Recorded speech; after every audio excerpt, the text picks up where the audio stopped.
So hello everyone, नमस्कार साथियों। स्वागत है आप सभी का एक बार फिर से डेली करंट अफेयर्स की क्लास में। और आज है साथियों आप लोगों की 5 नवंबर। और आज हम सभी 5 नवंबर से बनने वाले जितने भी साथियों आपके मोस्ट इंपॉर्टेंट करंट अफेयर्स के प्रश्न बने हैं, इन सभी प्रश्नों को हम इस क्लास के अंदर डिस्कस करेंगे।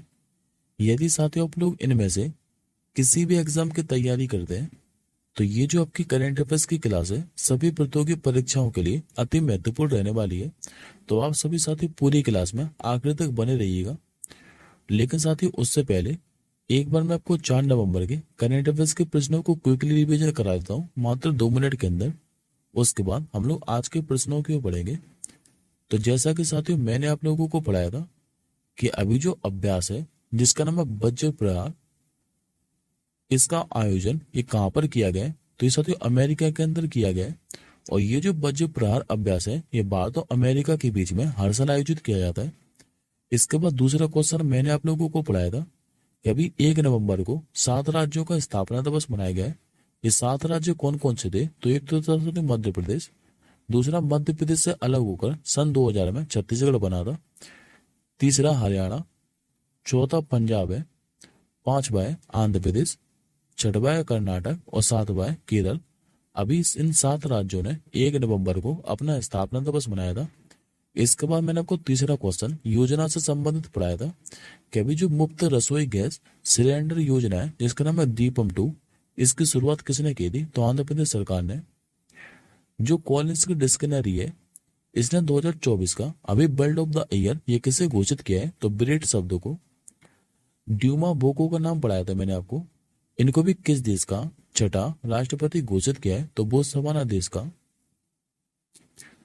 छठवा क्वेश्चन मैंने आप लोगों को पढ़ाया था कि अभी जो तिहार उत्सव है ये भी कहाँ पर शुरू हुआ है? तो नेपाल के अंदर। 1 नवंबर 2024 को अभी झारखंड का जो नया मुख्य सचिव है ये किसे बनाया गया? तो अलका तिवारी को। अभी झारखंड विधानसभा चुनाव के लिए जो ब्रांड एम्बेसडर है ये किसे बनाया गया? तो MS धोनी साहब को। लेबनानी समूह हिजबुल्लाह का जो नया प्रमुख है यह भी किसे बनाया गया? तो नईम कासिम को। 34वें गौतम अवार्ड की बात करें तो इसमें परफॉर्मर जो ट्रिब्यूट अवार्ड है इससे किसे सम्मानित किया है? तो एंजेलिना जोली को। और लास्ट क्वेश्चन मैंने आपको पढ़ाया था कभी 5D की रेटिंग हासिल करने वाले दुनिया के सबसे कम उम्र के जो खिलाड़ी हैं ये कौन बने थे? तो ये साथी कोलकाता के हैं, नाम है जिनका अनीस, और मात्र ये 3 साल के हैं। और ये भी 5D की रेटिंग हासिल करने वाले दुनिया के सबसे कम उम्र के खिलाड़ी बन गए। अब आज के साथी हम लोग पहले क्वेश्चन की ओर बढ़ते हैं। आज का पहला क्वेश्चन साथी आप लोगों के सामने रहा। आप लोगों से पूछ रहा है कि पहले एशियाई जो बौद्ध शिखर सम्मेलन है इसका जो आयोजन है ये कहां पर किया जाएगा? ये किया जाना साथी भारत की राजधानी नई दिल्ली के अंदर। करेक्ट आंसर होगा ऑप्शन नंबर ए। देखिए साथियों पहले जो एशियाई बौद्ध शिखर सम्मेलन है इसका जो आयोजन है यह भी 5 से लेकर 6 नवंबर तक नई दिल्ली के अंदर किया जाएगा। और इसकी जो मेजबानी है ये संस्कृति मंत्रालय और जो अंतर्राष्ट्रीय बौद्ध परिसंघ है ये मिलकर करेंगे। अच्छा, शिखर सम्मेलन का विषय क्या रहने वाला है? तो एशिया को मजबूत बनाने में बुद्ध धर्म की भूमिका। ये 2024 के लिए पहली एशियाई बौद्ध शिखर सम्मेलन की थीम है। अब एक बार साथियों को गौतम बुद्ध के बारे में मैं कुछ इंपॉर्टेंट पॉइंट बता देता हूँ क्योंकि यहाँ से कई बार एग्जाम में क्वेश्चन पूछे गए हैं। जैसे कि साथियों यदि आप लोगों से पूछे कि गौतम बुद्ध का जो जन्म है ये कब हुआ था? तो 563 ईसा पूर्व नेपाल के लुम्बिनी के अंदर। इनके बचपन का क्या नाम था? तो सिद्धार्थ। पिता कौन थे इनके? तो शुद्धोधन। माता के बारे में पूछे तो माता का नाम था महामाया। जबकि साथियों जिन्होंने इनका पालन पोषण किया था जो कि इनकी मौसी थी, इनका क्या नाम था? तो प्रजापति गौतमी। पत्नी कौन थी? तो पत्नी का नाम था यशोधरा। और गौतम बुद्ध के पुत्र का क्या नाम था? तो राहुल। और इनका साथ जो उपदेश है ये पाली भाषा में लिखा हुआ था। जबकि यदि आप लोगों से पूछे कि इन्होंने अपना पहला उपदेश कहाँ पर दिया था तो याद रखेंगे सारनाथ के अंदर। और इनकी जो मृत्यु है ये 80 वर्ष की आयु में हुई थी 463 ईसा पूर्व में उत्तर प्रदेश के कुशीनगर के अंदर। अभी साथियों सम्मेलन से रिलेटेड क्वेश्चन है तो मैं आपको अभी हाल फिलहाल के अंदर 2024 में जो प्रमुख सम्मेलन पढ़ाए, एक बार मैं आपको इनके बारे में रिवीजन करा देता हूँ। जैसे कि साथ में आपको क्वाड शिखर सम्मेलन के बारे में पढ़ाया था। 2024 का आयोजन कहाँ पर किया गया था? तो अमेरिका के अंदर। ब्रिक्स शिखर सम्मेलन का आयोजन अभी कहाँ पर किया गया था? तो रूस के कजान के अंदर। संघाई कॉरपोरेशन ऑर्गेनाइजेशन की जो बैठक है ये भी पाकिस्तान के इस्लामाबाद में हुई थी, जो कि हेड्स ऑफ स्टेट की थी, और इसमें भारत की तरफ से हमारे विदेश मंत्री एस जयशंकर साहब ने भाग लिया था। और जबकि जो COP16 है इसका आयोजन कहाँ पर किया गया था? तो ये किया गया था कोलंबिया के अंदर। अब आज के हम लोग दूसरे क्वेश्चन की ओर बढ़ते हैं। आज का दूसरा क्वेश्चन साथियों आप लोगों के सामने रहा। आप लोगों से पूछ रहा है कि जो अंतर्राष्ट्रीय संरंगम संगठन है यानी कि इंटरनेशनल लेबर ऑर्गेनाइजेशन, इसकी 352वीं जो गवर्निंग बॉडी मीटिंग है ये कहां पर आयोजित की गई है? यह बैठक साथियों आयोजित की गई है स्विट्जरलैंड के जिनेवा के अंदर। करेक्ट आंसर होगा ऑप्शन नंबर बी। दरअसल जो अंतर्राष्ट्रीय श्रम संगठन है यानी कि इंटरनेशनल लेबर ऑर्गेनाइजेशन, इसकी भी जो 352वीं जो गवर्निंग बॉडी मीटिंग है ये स्विट्जरलैंड के जिनेवा में आयोजित की गई है। और इसमें भारत की तरफ से किसने हिस्सा लिया है? तो श्रम एवं रोजगार सचिव नाम जिनका सुमिता डाबरा। और इस मीटिंग में साथियों भारत ने क्या कहा है? तो भारत में इसमें कहा है कि भारत में पिछले 9 वर्षों में 248 मिलियन व्यक्ति बहुआयामी गरीबी से बाहर निकले हैं। और 2016-17 जबकि 2022-23 के दौरान क्या है कि आर्थिक गतिविधियों में लगभग 170 मिलियन लोगों को क्या है कि जोड़ा गया है। अब बात करते साथ हम लोग इंटरनेशनल लेबर ऑर्गेनाइजेशन के बारे में यानी कि अंतर्राष्ट्रीय श्रम संगठन के बारे में, जो कि संयुक्त राष्ट्र की एक विशेष एजेंसी है। इसकी स्थापना के बारे में पूछिए आप लोगों से तो 11 अप्रैल 1919 को हुई थी। और किस संधि के तहत? तो याद रखेंगे वर्सेल की संधि के तहत। मुख्यालय कहाँ है इसका? तो जिनेवा के स्विट्जरलैंड के अंदर ही। और वर्तमान में इसके महानिदेशक कौन है? नाम इनका गिलबर्ट हुंगबो। ये वर्तमान में इंटरनेशनल लेबर ऑर्गेनाइजेशन के महानिदेशक हैं। अब आज का साथी तीसरा क्वेश्चन देखिए। आज का तीसरा क्वेश्चन आप लोगों के सामने रहा। आप लोगों से पूछ रहा है कि जो G20 आपदा जोखिम न्यूनीकरण कार्य समूह की बैठक है ये कहां पर आयोजित की गई थी? ये बैठक साथियों आयोजित की गई है ब्राजील के बेलम के अंदर। करेक्ट आंसर होगा ऑप्शन नंबर डी। अभी G20 आपदा जोखिम जो न्यूनीकरण कार्य समूह की बैठक है यह भी ब्राजील के शहर बेलम में आयोजित की गई है। और इस बैठक में साथियों भारत की तरफ से प्रधानमंत्री के जो प्रधान सचिव है नाम जिनका डॉक्टर PK मिश्रा ये शामिल हुए थे। और यदि साथियों आप लोगों को याद हो तो प्रथम आपदा जोखिम न्यूनीकरण कार्य समूह की जो स्थापना है ये भारत की पहल पर जब भारत ने G20 की अध्यक्षता की थी 2030 में, इसी दौरान की गई थी। अब बात करते हैं हम लोग G20 के बारे में। तो स्थापना हुई थी 26 सितंबर 1999 के अंदर। इसका उद्देश्य क्या है? तो अंतर्राष्ट्रीय वित्तीय स्थिरता और सतत आर्थिक विकास को बढ़ावा देना। और इसी में साथियों मैंने आपको पढ़ाया था कि 9 सितंबर 2030 को अफ्रीका संघ क्या है कि G20 का नया सदस्य बना था, जब 2030 में भारत ने G20 की अध्यक्षता की थी। अब मैं साथियों आपको प्रमुख सम्मेलन और पढ़ा देता हूँ G20 के। जैसे कि साथियों यदि आप लोगों से पूछे कि G20 का जो पहला शिखर सम्मेलन है ये कब आयोजित किया गया था, तो 2008 के अंदर। स्थान क्या था? तो अमेरिका का वॉशिंगटन। 2030 वाला कहाँ पर हुआ है? तो भारत के अंदर। 2024 वाला कहाँ पर हुआ है? तो ये हुआ साथियों ब्राजील के अंदर। और 2025 वाला ये कहाँ पर होने जा रहा है? तो ये होगा साथियों साउथ अफ्रीका के अंदर। ये आप लोग याद रखिएगा। अब आज के चौथे क्वेश्चन की ओर बढ़ते हैं। आज का आपका जो चौथा क्वेश्चन है या अपॉइंटमेंट से संबंधित है। हाल ही में जो राष्ट्रीय कैडेट कोर है यानी कि NCC, इसके निदेशालय के अभी 13वें जो अतिरिक्त महानिदेशक है इस ग्रुप में किसने पदभार ग्रहण किया है? ये बने हैं साथियों जगदीश सिंह चीमा। करेक्ट आंसर होगा ऑप्शन नंबर डी। दरअसल जो मेजर जनरल है जगदीप सिंह चीमा, इन्होंने भी पंजाब, हरियाणा, हिमाचल प्रदेश और चंडीगढ़ राष्ट्रीय कैडेट कोर निदेशालय के 13वें एडिशनल डायरेक्टर जनरल के रूप में पदभार ग्रहण किया है। और निदेशालय में जो है ये पंजाब, हरियाणा, हिमाचल प्रदेश, चंडीगढ़ में स्थित 8 समूह मुख्यालय क्या है कि शामिल है। अभी साथियों अपॉइंटमेंट से संबंधित क्वेश्चन है, तो मैं अभी आपको जो अर्धसैनिक बल के नए महानिदेशक बने वो आपको सारे के सारे रिवीजन करा देता हूँ जो कि नए बने हैं, क्योंकि यहाँ से आपको एग्जाम में प्रश्न देखने को मिलेगा। जैसे कि साथियों यदि आप लोगों से पूछे कि अभी जो अनीश दयाल सिंह है ये किसके महानिदेशक बने, तो याद रखेंगे सीआरपीएफ के, यानी कि सेंट्रल रिजर्व पुलिस फोर्स के। राजविंदर सिंह भट्टी का नाम पढ़ाया था मैंने आपको, ये भी सीआईएसएफ के नए महानिदेशक बने थे। दलजीत सिंह चौधरी की बात करें तो अभी ये बॉर्डर सिक्योरिटी फोर्स के नए डायरेक्टर जनरल बने थे, और कब तक पद पर रहेंगे तो 30 नवंबर 2025 तक। संजीव रैना को भी आईटीबीटी का बीपी यानी कि इंडियन तिब्बतन बॉर्डर पुलिस इसका महानिदेशक बनाया गया। श्रीनिवासन की बात करें तो नेशनल सिक्योरिटी गार्ड के बने थे। अमृत मोहन प्रसाद की बात करें तो ये सशस्त्र सीमा बल के बने थे यानी कि एसएसबी के। और आलोक रंजन ये राष्ट्रीय अपराध रिकॉर्ड ब्यूरो के अभी नए अध्यक्ष बने हैं। अब आज का आप लोग 5वां क्वेश्चन देखिए। आज का आपका जो 5वां क्वेश्चन है ये स्पोर्ट्स से संबंधित है।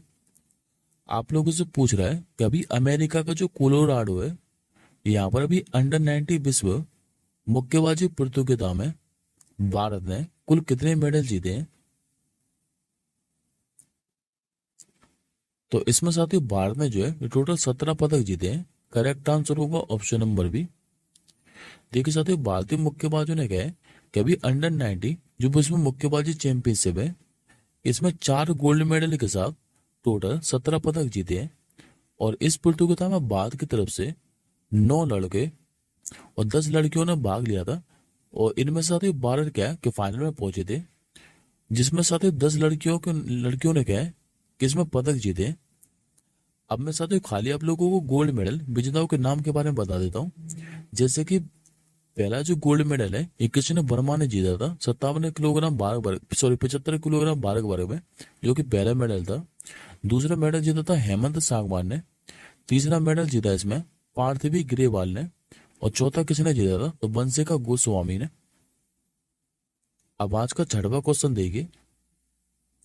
आज का साथियों को जो 6वां क्वेश्चन है ये इंडेक्स से संबंधित क्वेश्चन है, और इसी इंडेक्स के माध्यम से मैं आपको साथियों पिछले 6 महीने के अंदर मैंने आपको जितने भी इंडेक्सेस पढ़ाएंगे, हालांकि साथियों मैं आपको कई बार रिवीजन करा चुका हूँ, लेकिन यहाँ से क्या है कि आपको एग्जाम में प्रश्न देखने को मिलेगा, तो मैं आपको फिर से रिवीजन कराऊंगा। लेकिन पहले आप लोग इस प्रश्न का आंसर कीजिए कि हाल ही में भी जारी जो एआई तैयारी सूचकांक है 2023 इसमें भारत जो है अभी किस स्थान पर रहा है।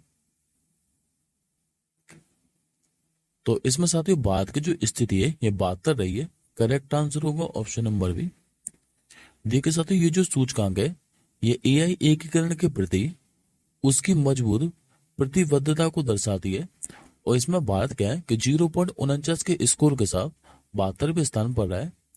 ये जो साथियों इंडेक्स है ये 4 कारकों पर आधारित है। ये 4 कारक कौन कौन से हैं तो उस देश की डिजिटल अवसंरचना कैसी है, मानव पूंजी कैसी है, तकनीकी नवाचार वहां पर कैसा है, या फिर कानूनी ढांचा उस देश का कैसा है। इन 4 कारकों पर ये इंडेक्स आधारित है। अब हम लोग शीर्ष स्थान वाले देशों को और देख लेते हैं। जैसे कि साथियों सिंगापुर जो है ये 0.80 स्कोर के साथ पहले स्थान पर है। डेनमार्क है 0.78 स्कोर के साथ दूसरे स्थान पर, जबकि संयुक्त राज्य अमेरिका ये 0.77 स्कोर के साथ तीसरे स्थान पर है। अभी साथियों पिछले 6 महीने की सारी इंडेक्सेस है।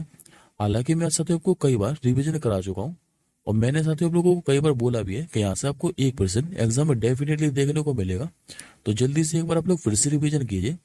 जैसे कि मैंने आपको ग्लोबल हंगर इंडेक्स बताई थी, इसमें भारत 105वें स्थान पर है। ग्लोबल इनोवेशन इंडेक्स की बात करें तो भारत इसमें 39वें स्थान पर।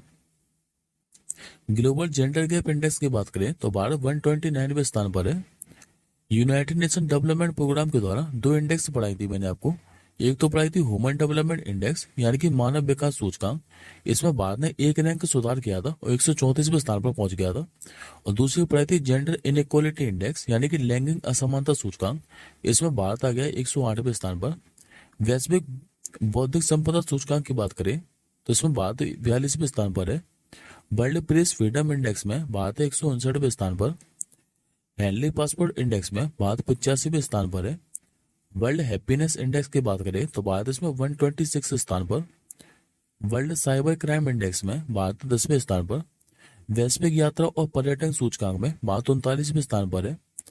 ग्लोबल पीस इंडेक्स की बात करें यानी कि वैश्विक शांति सूचकांक, इसमें भारत 116वें स्थान पर है। जेनरेटिव एआई इंडेक्स में भारत 5वें स्थान पर है।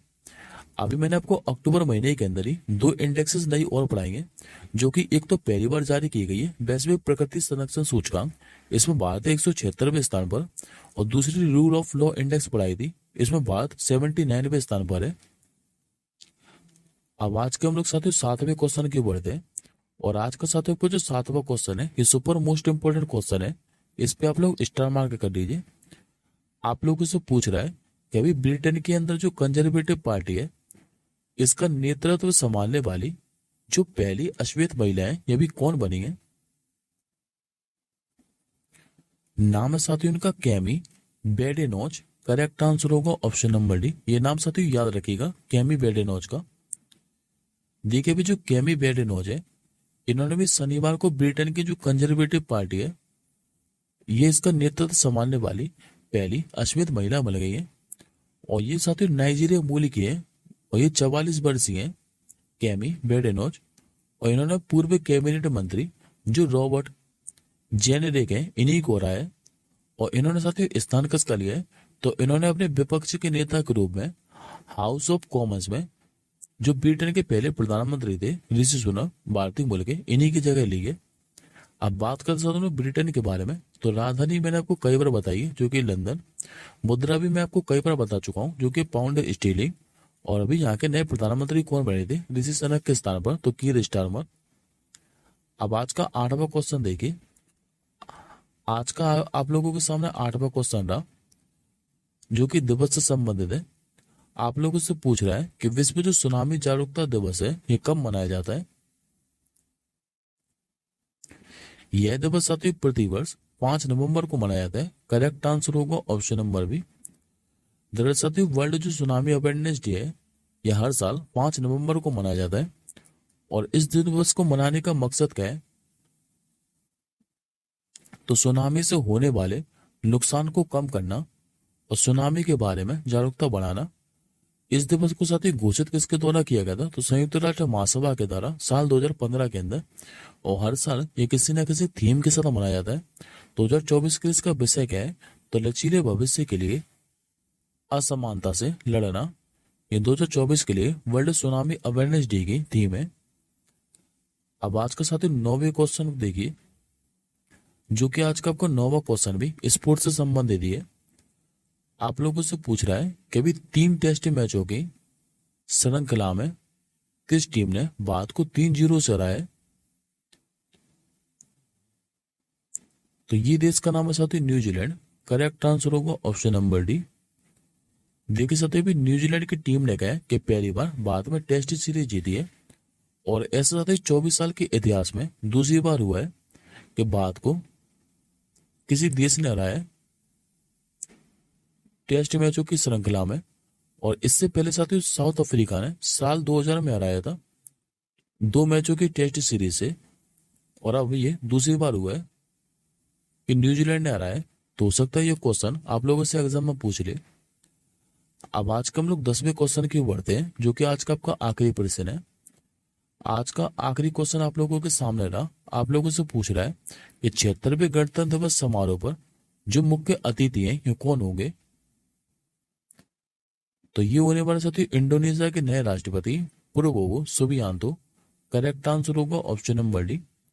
देखिए साथी भारत साथी 26 जनवरी 2025 को गया है कि अपना 76वां गणतंत्र दिवस मनाने जा रहा है, जिसमें देश की संस्कृति, विविधता और सैन्य शक्ति का प्रदर्शन होगा।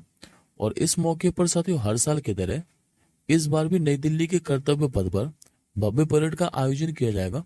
और हर साल साथियों दूसरे देशों के कई नेता क्या है कि इस परेड में हिस्सा लेने आते हैं। और इस बार 76वें गणतंत्र दिवस मुख्य अतिथि के रूप में किसके नाम की घोषणा की गई है, तो इंडोनेशिया के राष्ट्रपति प्रोबोवो सुबियांतो की। ये आज का साथियों आपका क्वेश्चन ऑफ द डे है। इस प्रश्न का आंसर मुझे आप लोग कमेंट बॉक्स के अंदर बताइएगा कि अभी ग्लोबल जो एंटी सीरी रेसिज्म में चैंपियन अवार्ड इससे अभी किसे सम्मानित किया गया है। और इस क्लास के साथ ये जो पीडीएफ है ये आप सभी हमारे टेलीग्राम ग्रुप से डाउनलोड कर सकते हैं। टेलीग्राम ग्रुप का जो लिंक है वो इस वीडियो के डिस्क्रिप्शन बॉक्स में है। तो यहाँ से पीडीएफ डाउनलोड करके एक बार इन क्वेश्चनों को रिवीजन जरूर कर लीजिएगा सोने से पहले। अब हम जल्दी मिलेंगे अगली क्लास के साथ ही। तब तक के लिए जय हिंद, वंदे मातरम।